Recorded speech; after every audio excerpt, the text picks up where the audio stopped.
Hey guys, welcome back to another video. In today's video, I'll show you how to embed our YouTube video in Canva. So let's get started. First, go to canva.com. To embed a YouTube video in Canva, either create a new document or open an existing one. Then find the YouTube video you want to embed.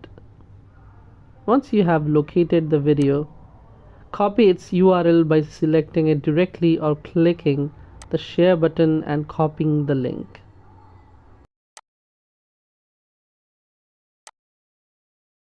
After copying the link, go back to Canva. Right-click where you want to add the video and select Paste. You can also use the shortcut Ctrl+V. If you don't want to open YouTube separately, there's another way to embed a video directly in Canva. From the left panel, click on Apps and search for YouTube.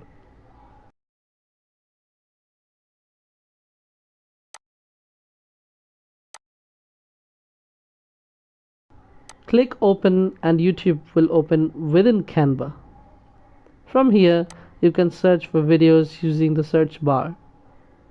Once you find the video you need, simply click on it to add it to your design. And that's it, guys. It's that simple. Thank you for watching. If you found this video helpful, don't forget to like, comment, share and subscribe to our channel.